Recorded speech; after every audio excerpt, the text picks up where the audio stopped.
부활주의를 맞아 우리 주님 전에 나와 예배하는 우리 사랑하는 모든 교우들에게 우리 하나님의 은혜와 축복이 충만하시기를 축원합니다. 우리 성탄절에 우리는 기쁘다 구주 오셨네 이렇게 찬양하는데요. 저는 그 찬송을 잘 못 불러요.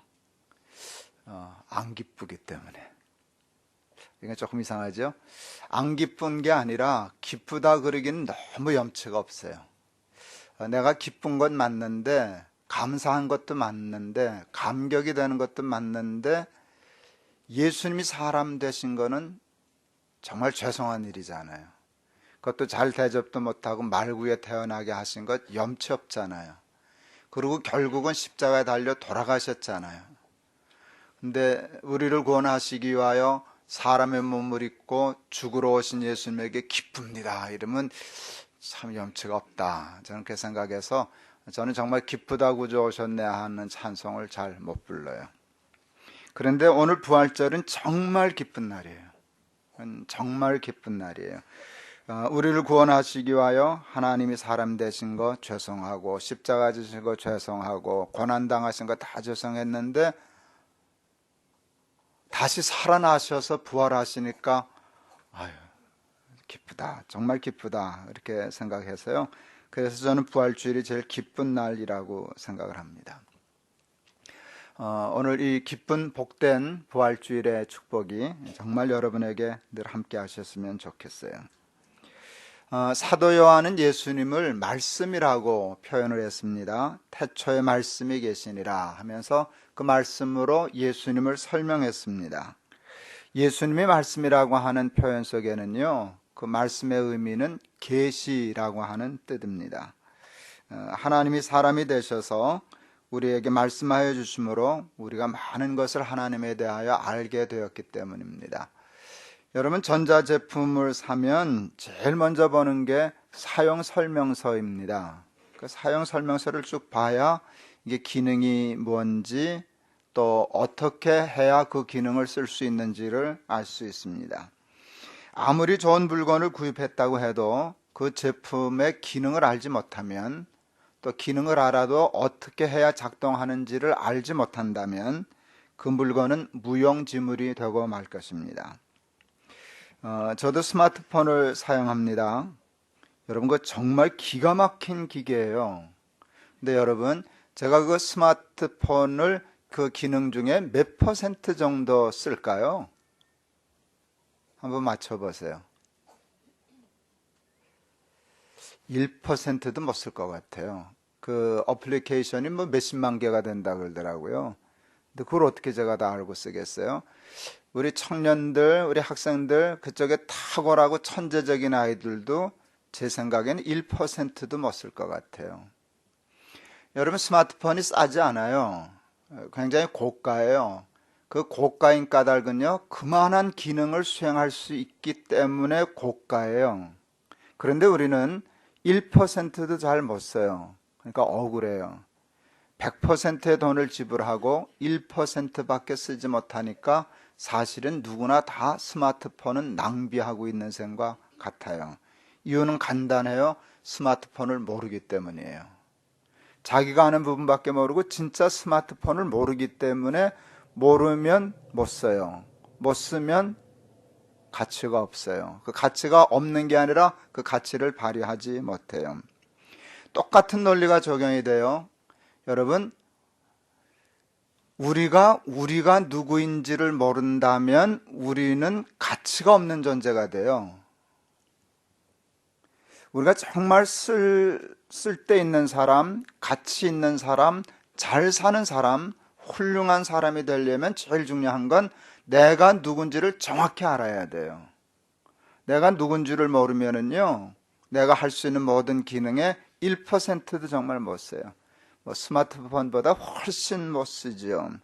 그래서 정말 중요한 것은 자기 자신을 아는 일이 참 중요해요. 근데 우리는요, 꼭 쓸데없는 것은 아니지만 세상 주변 잡기들 하는 일에 너무 분주해서요, 자기를 잊었어요. 수학도 잘해요, 영어도 잘해요, 세상도 잘 알아요, 주식도 잘 알아요, 과학도 잘 알아요, 경제도 잘 알아요. 여러분 그게 아무것도 아닌 건 아니에요. 우리한테 큰 도움이 되고 도움이 돼요. 그러나 여러분 정작 내가 누구인지를 모르는데 그거 안들 뭔 그렇게 큰 소용이 있겠어요.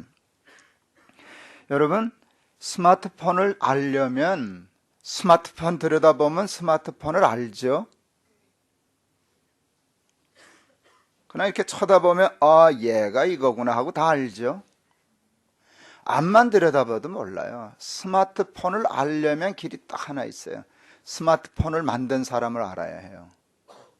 여러분 스마트폰은 스마트폰이 알아요? 스마트폰을 만든 사람이 알아요? 존말로 할 때 대답해요. 누가 알아요? 만든 사람이 알아요. 만든 사람만이 알아요. 그래서 그걸 사용자에게 알려주기 위하여 사용 설명서를 자세히 만드는 거예요. 어떤 건 이렇게 두꺼워요. 사용 설명서가 귀찮아서 우리가 안 보죠. 대충 자기 쓸 것만 보고 안 봐서 그렇지 여러분 엄청나요. 옛날에 그 전자계산기 별거 아닌 것 같은데도요, 그거 우리가 알지 못하는 기능이 얼마나 많은지 몰라요. 그 전자계산기 하나만 해도 설명서가 이렇게 붙어요. 여러분 자기는 다 아니까요. 친절하게 가르쳐 주려고 그거 해요. 그 사용 설명서가 바이블이에요. 그게 계시예요. 사용 설명서가 계시예요. 그러니까요, 성경이 계시 맞아요. 성경이 뭐예요? 우리를 창조하신 하나님이 당신을, 우리를, 세상을 설명하고 알려주시기 위하여 하신 그 사용 설명서와 같아요. 그게 바이블일 수 있어요. 여러분 그러므로 우리 자신을 알려면 반드시 알아야 하는 것이 있는데요. 알아야 하는 분이 있는데 그건 하나님이에요. 하나님을 알지 못하면 절대로 우리를 알 수 없어요. 그렇죠? 하나님을 알아야 우리를 알 수 있어요. 스마트폰을 만든 사람을 알아야 스마트폰을 알듯이 우리를 창조하신 하나님을 알아야 우리를 알 수 있어요. 하나님을 몰라도 세상은 온갖 잡것 다 알 수 있어요. 그런데 우리는 알 수 없어요. 어디서 왔는지, 어디로 가야 하는지, 왜 태어났는지, 무엇을 어떻게 하면서 살아야 하는지 아무것도 알 수 없어요. 최희준 씨라고 하는 옛날 우리 가수가 하숙생이라고 하는 노래를 불렀어요. 인생은 나그네 길, 어디서 왔다가 어디로 가는가, 정처 없이 흘러서 간다. 그렇게밖에는 노래할 수 없어요. 여러분 잘 기억하실는지 모르겠는데 김상진이라는 가수가 있었어요. 그분이 부른 노래 중에 내가 참 기가 막히다 싶은 가사가 한 구절이 있어서 안 잊어버려요. 이리 가면 충청도길, 저리 가면 전라도길, 이리 갈까 저리 갈까 차라리 돌아갈까. 그래서 내 속으로 웃었어요. 아니 표대도 없이 어디 갈지도 모르고 이리 갈까 저리 갈까 차라리 돌아갈까. 여러분 이런 노래들이요 다 하나님을 알지 못하는 사람들의 공통적인 특징이에요. 그것을 미화하느라고 철학적인 것처럼 시적인 것처럼 겉멋을 들여보지만 아무것도 아니에요. 저희가 우리 아이들만 했을 때 성탄절 되면 그래도 카드는 보냈는데 그때는 카드 한 장 사는 것도 여유가 없었어요. 그러니까 꼭 몇 장 사가지고 꼭 줄 사람에게만 보내고 그랬죠. 그런데 그때 유행했던 카드는 인쇄된 카드가 아니라 손으로 직접 그린 카드였어요. 애들이 그려서 그림 잘 그린 아이들이 팔았죠. 그때 우리 청소년들한테 가장 인기 있는 그림이 뭔지 아세요? 남자나 여자나 둘이 있으면 안 돼요. 외로워야 하니까 꼭 한 사람, 반드시 코트를 입고 깃은 세우고 머리는 숙이고 손은 주머니에다 찔러놓고 고개는 푹 숙이고 뜨벅뜨벅 걷는데 낙엽이 떨어져야 해요. 그리고 뭐 방랑자, 나그네 이러면 뭔가 근사한 것처럼 그러는데 여러분 인생은 방랑할 때 아름다울까요? 경주할 때 아름다울까요? 제가 영화 본 중에 처음 감동한 건 이거예요. 마이웨이라는 영화가 있어요. 그 영화의 주인공은 마라톤 대회에서 챔피언 했던 사람이에요. 아들이 셋인가가 있는데 하나쯤은 마라톤을 해주면 하는데 안 해줘요. 그러니까 아마 제 나이쯤 됐을 것 같아요. 나이 들어서 다시 마라톤 경기에 출전해요. 자기를 옛날에 코치했던 코치하고 연습해가지고 하는데 그게 되나요? 달리다가 오버페이스에서 넘어져요. 그렇게 하면 영업하는 사람들이 긴장해. 저 일어서야 되는데. 그러면 일어서요. 영화니까. 일어서요. 그러고는 또 달려가요. 그러다는 또 자빠져요. 그러다는 또 일어서요. 뭐 땀범벅이 되고 넘어져서 흙범벅이 되고 그러는데도요, 달려갈 때 감독이 그 영화 온 스크린 전면에 그 사람의 주인공의 얼굴을 담아요. 그러면요, 고통이 역력해요. 그런데도 불구하고 나는 끝까지 뛸 거야 하는 의지도 선명해요. 그러면서 달려가는데요, 유명한 마이 웨이라고 하는 노래가 흘러나와요. 프랭크 시나트라. 소름 끼쳐요. 제가 그때 그 영화를, 그 장면을 보다가 속으로 소리쳤어요. 저게 인생이다. 인생은 경주할 때 아름답다. 제가 그래서요, 제일 먼저 쓴 책 중에 하나가, 청년들 위해서 쓴 책 중에 하나가 경주하는 삶이 아름답다 그랬어요. 그런데 왜 사람들은 경주하지 못하고 방황할까요? 표대가 없으니까. 자기가 어디서 왔는지를 모르니까 어디를 가야 하는지를 모르는 거예요. 그러니까 뛸 수가 없는 거예요. 그냥 뛰면 그럼 정말 미친 사람들, 어디를 뛸지 모르고 방황하는 수밖에 없어요. 사도 바울은 자기 인생을 이렇게 얘기했어요. 표대를 향하여 나는 뒤도 돌아보지 아니하고 달려간다. 여러분, 이게 얼마나 근사한 인생인지를 몰라요. 하나님을 알면 사람은 절대로 방황할 수 없어요. 여러분, 그래서 세상에서 제일 잘 사는 사람은 하나님을 믿고 나를 향하신 하나님의 뜻을 깨닫고 그 뜻으로 삶의 목적을 삼고 달려가는 것이에요. 예수 믿는 사람들은요, 그래도 늘 관심을 가져요.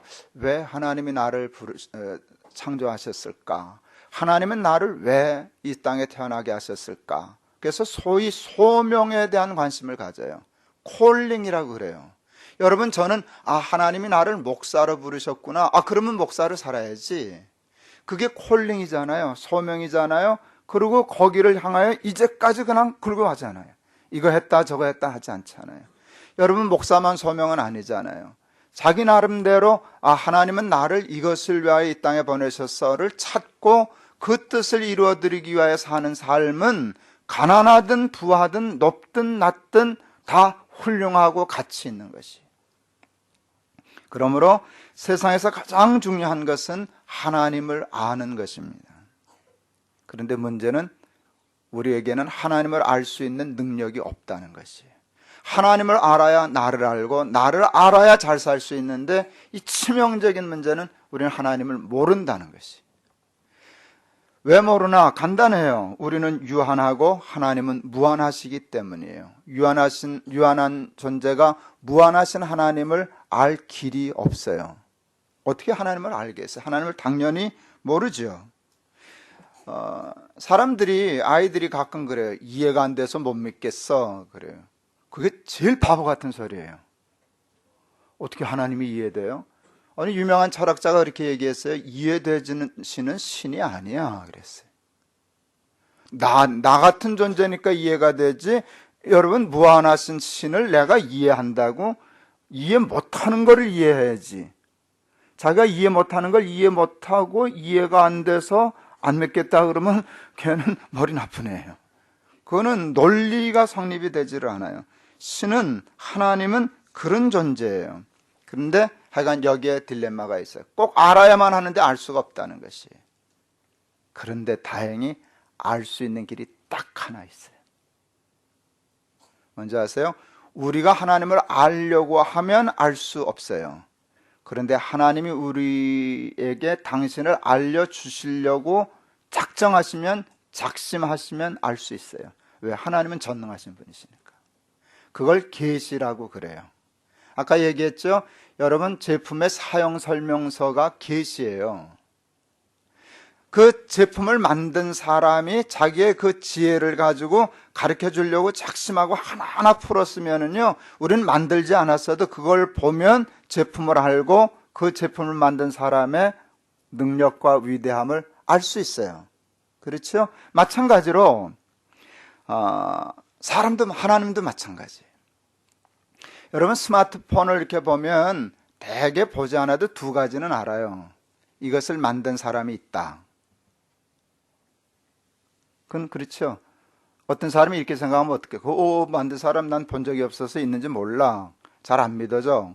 그 혹시 우연히 생겨서 진화한 거 아닐까? 그러면 이제 돌봐드려야 돼요. 조금 안 됐으니까. 여러분, 정말 단 한 사람도 뭐 스마트폰까지는 말 그래도요, 시계 하나도 이게 우연히 생겨서 뭐 뚝딱거리던 얘가 시간이 많네, 뭐 이러면 이건 손골 잡힌 사람이에요. 여러분, 이 시계 만든 사람이 있을까요, 없을까요? 어떻게 알아요? 만나보셨어요? 본 적도 없는데 여러분 알기는 알죠? 틀림없이 있죠. 뭘 보면 알아요? 시계를 보면 알죠. 그리고 뭘 또 하나 알 수 있어요? 나보다 기술이 좋으네 를 알 수 있어요. 스마트폰을 만든 걸 보면 사람 대단하네, 와, 그 사람 참 천재적이네, 알 수 있어요. 근데 아세요? 스마트폰하고 세상과 우주 만물과 나는 품질이 다르다는 거. 그런데 스마트폰을 보고는 만든 사람이 틀림없이 있어. 그걸 진화했다 그렇게 하면 미쳤어? 그러면서도요. 그리고 그 사람이 위대하다고 훌륭하다는 걸 다 알면서도 왜 나를 보고는, 세상을 보고는, 우주를 보고는 우연히 생겼어? 진화해서 그렇게 됐어? 이거는요, 이건 뭐한테 씌워야만 나타날 수 있는 현상이에요. 정말 그렇지 않고는 그렇게 생각할 수가 없어요. 여러분, 스마트폰을 만든 사람이 있다면 나를 만든 하나님도 계시죠? 스마트폰 만든 사람하고는 하나님의 격이 다르시죠? 그건 알 수 있잖아요. 그런데요, 그래도 다 몰라요. 뭐만 하나? 그냥 신이 있어, 창조주가 있을 거야 하는데 뭘 모르나? 창조주가 누구이신지는 알 수 없어요. 쉽게 말하면 뭐 부처는 신이 아니지만 그게 부처님인지 하나님인지 그거 어떻게 알아요? 그런데 그것은 하나님이 자기를 계시할 때만 알 수 있는데요, 그 계시가 성경이에요. 성경을 보면 그건 하나님이 쓰신 거니까 우리가 알아낸 게 아니잖아요. 하나님이 쓰셨으니까 나는 이런 하나님이야, 너희는 이런 인간이야, 세상은 이렇게 만들었어, 내가 이러려고 이렇게 했어, 이렇게 사는 게 잘 사는 거야 하는 게 아주 얼마나 꼼꼼하게 돼 있어요. 이걸 보면 하나님을 알 수 있어요. 신을 알 수 있는 게 아니라 여호와 하나님을 알 수 있어요. 그리고요, 나도 알 수 있어요. 그런데 성경보다 더 정확한 계시가 있어요. 예수님이에요. 성경을 써놨는데도요, 인간들이 이걸 안 믿는 거예요. 또 잘 읽지도 않는 거예요. 그리고 모르고 막 사는 거예요. 하나님이 답답하시니까 성경을 통하여, 선지자를 통하여 말씀하다 정 안 되니까 속상하고 답답하셔서 그냥 당신이 내려오셨어요. 그게 예수님이시잖아요. 그 사건이 하나님이 사람이 되셔서 사람의 말을 하기 시작했어요. 그리고 그 삶을 통하여 우리에게 계시하시기 시작하셨어요. 그래서 사도 요한이 예수님을 말씀이라고 얘기한 거예요. 정확한 표현이에요. 예수님은 말씀이야. 말씀으로 이 땅에 오셨어. 예수님을 보면 우리는 하나님을 알 수 있어. 그래서 제자들에게 나를 본 자는 하나님을 봤다, 아버지를 봤다 하는 말씀이 바로 그것이에요. 예수님은 온 삶을 통하여 말씀하세요. 입으로만 말씀하시는 분이 아니라 그 생애를 통하여, 구체적인 사건을 통하여 말씀하시는데요, 예수님을 통한 하나님의 계시 중에 세 가지 대표를 들려면 세 가지 들 수 있어요. 첫째, 십자가. 둘째, 사람이 되심. 셋째, 부활이에요. 다 엄청난 메시지를 가지고 있어요. 사람이 되시는 예수님을 보면 누구나 깨달을 수 있어요. 하나님이 우리를 구원하시려고 아주 작심을 하셨구나. 그거 다 알아요. 그거 알아요. 그러니까 나만 동의하고 나만 붙잡으면 구원 얻는 건 나타났구나. 하나님이 사람이 되셔서까지 구하겠다 그랬는데 하나님이 전능하신 하나님이 못하실 수 없잖아요. 그러니까 하나님이 나를 구원하시려고 아주 작심을 하셨구나. 이게 계시예요. 십자가는요, 나 사랑하시는 줄은 알았는데 저렇게 사랑하시는 줄은 몰랐어. 이처럼 사랑하사. 이게 십자가예요. 하나님이 나를 사랑하신다는 게. 부활도 계시예요. 부활을 통하여 하나님이 우리에게 말씀하셔요. 사람들은 죽음 이유를 몰라요. 죽으면 끝이라고 생각하는 사람들이 많아요. 죽음 후에 어떤 일이 있는지를 사람들은 알 리가 없죠. 그거 근데 굉장히 중요하거든요. 그래서 그걸 계시해 주시려고 예수님이 부활하셨어요. 그리고 너희도 이렇게 되는 거야, 이거예요. 예수님의 부활은 우리의 부활을 계시하신 것이에요.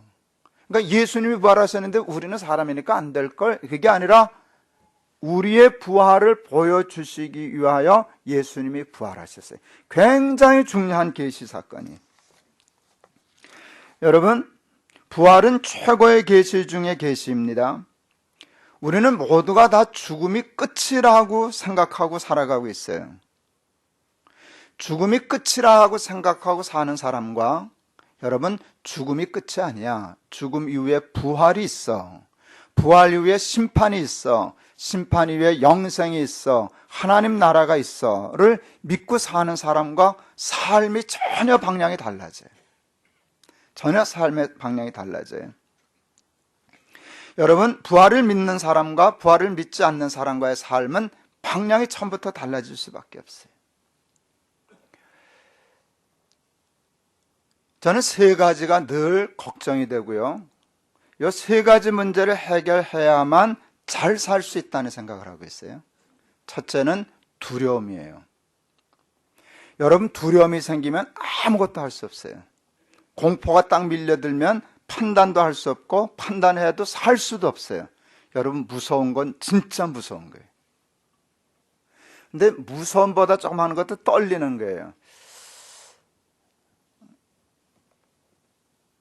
여러분, 그 양궁 선수들, 탁구 선수들, 모든 운동 경기 안에서 골프 선수들 볼 때요, 그 엄청난 기술을 가지고 있거든요. 저도 탁구 좀 열심히 쳤거든요. 전 아마추어거든요. 제가 한참 열심히 칠 때 탁구를 어떻게 쳤는지 아세요? 이 판을 다 쓰지 않아요. 이쪽 끝에 얼마만큼 사각형 그려놓고요, 저쪽 끝에 사각형 그려놓고요, 거기다만 때려요. 아마추어인데도 프로고 문제 없어요. 우리 아내 기죽이는 사건, 내가 탁구 아내하고 같이 칠 때 사탕도 집어넣고 거기다 사과 올려놓고 고기만 때리거든요. 여러분, 그러니 진짜 탁구 선수, 저 양영자 선수하고도 탁구 쳐봤어요. 한 달 배우느라고. 여러분, 그런다면요, 그건 죄송하지만 거의 귀신 수준이에요. 그런데요, 연습할 때는 귀신인데요, 시합할 때는 그 실력이 어떻게 하는지 몰라요. 푹 떨어져요. 여러분, 조금만 떨면은요, 이게 안 맞아요. 탁구공도 가볍잖아요. 마음이 흔들리면 손이 흔들려요. 골프도 마찬가지. 프로 선수들 보면 무섭거든요. 밤낮 밥 먹고 하는 게 이 짓이기 때문에 눈 감고도 집어넣을 수 있을 거예요. 그런데 막상 다른 땐 집어넣다가요, 요 한 타를 집어넣으면 우승이고, 그렇게 하면 10만 불, 20만 불 상금이 걸리고, 요거 하나 실수하면 저거 하면은요, 그 다음에 이게 안 들어가는 거예요. 자기도 모르게 떨려요. 인생이요, 두렵고 떨리는 사람은 승리하기 어려워요. 너 까불면 죽어. 이게 제일 무섭잖아요. 너 까불면 죽어. 죽는 것처럼 무서운 게 어디 있어요.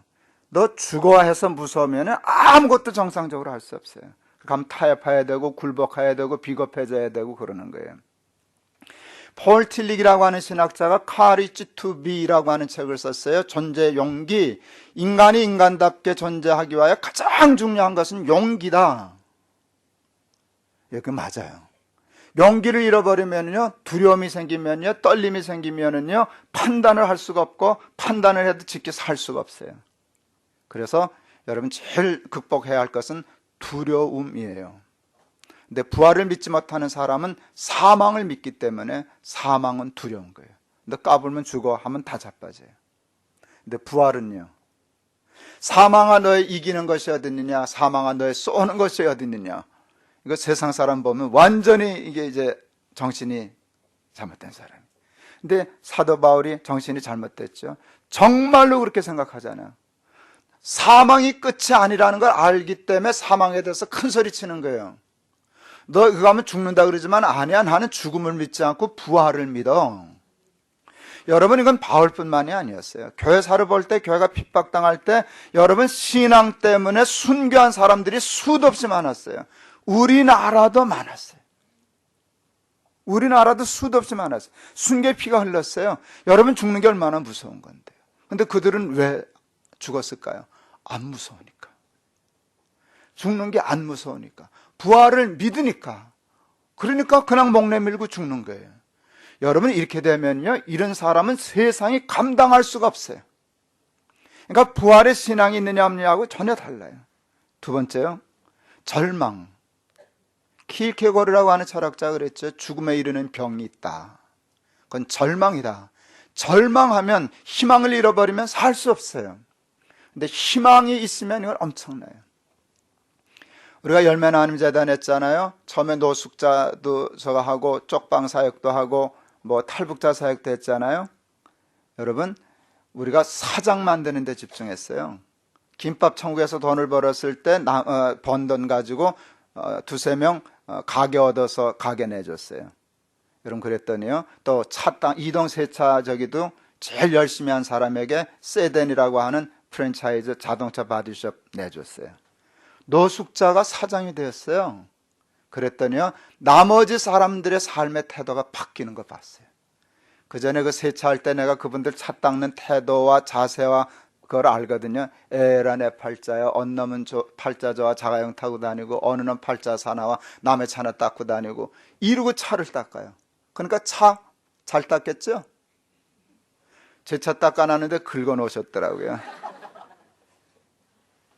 진흙 묻은 그 휠을 물걸레를 닦고 빨아서 깨끗이 해서 닦아야 되는데 대충 그까이 거 하고서 그냥 막 닦아 놓으니까 이 본넷을 긁어놔가지고 아주 혼났었어요. 일을 돈 안 되게 하더라고요. 왜 그런 줄 아세요? 희망이 없으니까. 밤낮 이짓거리나 하고 살아야 돼 하고 하니까 화딱지 나니까. 그런데요, 희망이 생겼어요. 자기하고 똑같은 노숙자였는데 한 친구 열심히 하더니 사장 됐잖아요.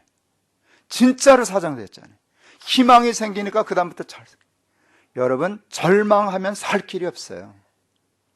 희망을 가지면 못 살 수가 없어요. 근데 부활의 신앙이 없는 건 뭐라고 얘기해도 절망이에요. 그러나 끝이 죽음이니까. 끝이 죽음이니까 뭘 잘해보겠다 그랬어요. 에라 내 팔자하고 대충 그까이 거 하고 살다가 죽는 것이지 뭘 잘해보려고 하는 게 있을 수가 없어요. 다 끝나는 것인데. 근데 부활의 신앙을 가지면 그렇게 살 수가 없어요. 부활의 신앙을 가지면 사방으로 우겨쌈을 당하여도 나는 부활할 거야. 난 살 거야. 나는 희망이 있어. 이건 무서운 거예요. 믿을 수 있느냐 없느냐가 문제지, 믿는 사람이 갖는 힘은, 이건, 이 파워는 상상할 수 없는 거예요. 또 하나 좋은 게 있어요. 뭔지 아세요? 끝이라면, 그냥 이 세상뿐이라면 그냥 이래도 한 세상 저래도 한 세상 하고 그냥 적당히 죄도 짓고 쓸데없는 짓거리도 하고 그러고 끝이 나면 되니까. 저도요, 세상이 죽음으로 끝난다면 죄 좀 지어보고 싶어요.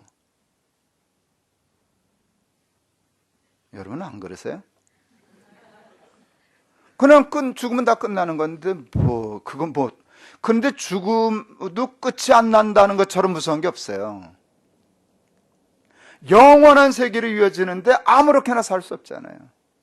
여러분, 영원을 믿는 사람은요, 쓸데없는 짓을, 허탄한 일을 할 수가 없어요. 이 세상이 전부가 아니니까. 그러니까 이 세상이 전부인 사람은 이 세상이 전부인 것처럼 살아요. 부활을 믿는 사람은 이 세상에 살아도 이 세상이 전부인 것처럼 살지 않아요. 이 세상을 순간을 살아도 영혼을 보고 살기 때문에 삶의 격과 품질이 높아질 수밖에 없어요. 오늘 본문 말씀 참 우리가 잘 아는 말씀이에요. 사망아 너의 승리가 어디 있느냐. 사망에 대해서 그냥 땅땅 큰 소리 치잖아요. 부들부들 떨고 두려워하고 무서워하는 거 없어요. 죄의 권능은 율법이라 우리 주 예수 그리스도로 말미암아 우리에게 승리를 주시는 하나님께 감사하노니 승리에 대한 소망이 늘 있어요. 그러므로 내 사랑하는 형제들아, 견실하며 흔들리지 말고 항상 주의 일에 더욱 힘쓰는 자들이 되라. 이는 너희 수고가 주 안에서 헛되지 않은 줄을 알미로라. 여러분, 부활을 믿고 사는 사람은요, 사는 게 달라요. 근데 세상 사람들이 보면 뭐하러 그렇게 사냐? 다 끝날 건데, 죽으면 끝인데 왜 그렇게 살아? 아니요, 그게 헛되지 않다는 거예요. 그들이 바보야. 너희들이 잘 사는 거야. 너희들이 하는 일이 절대로 헛되지 않아. 세상 사람들이 사는 게 다 헛된 일이야. 예, 헛된 짓 안 하고 살 수 있는 게 얼마나 좋은지 모르겠어요. 그러니까 우리도 돈도 좋고 세상의 자리도 좋고 그렇지만 그게 전부인 것처럼만 바보처럼 살 수는 없잖아요. 그거 얻고 하나님 나라에서 바보 되면 어떡하냐? 하나님 나라에서 심판받으면 어떡하냐?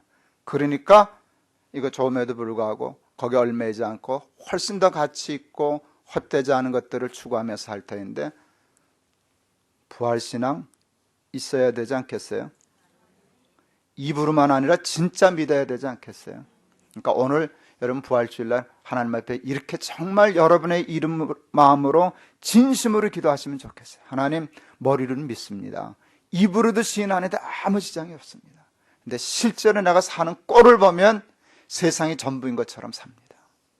사망이 끝인 것처럼 두려워하고 희망도 없고 쓸데없는 짓거리 하면서 살아가는데 정말 저에게 부활의 신앙을 주시옵소서. 죽음을 이기는 신앙을 주시옵소서. 절망하지 않는 신앙을 주시옵소서. 그리고 이 땅에 살면서도 영원한 가치를 바라보고 정말 잘 사는 사람이 되게 해 주시옵소서. 기도할 수 있는 저와 여러분들 다 될 수 있기를 주의 이름으로 축원합니다. 기도하겠습니다. 우리 사랑하는 높은 뜻 씨앗이 되어 교인들, 이 귀한 설교의 말씀을 듣는 모든 하나님의 자녀들, 머리로 믿는 부활, 입으로 시인하는 부활을 넘어서 삶으로, 실제 삶으로 부활을 믿는 믿음의 사람들 되게 하여 주옵소서. 예수 그리스도 이름을 받들어 기도하옵나이다. 아멘.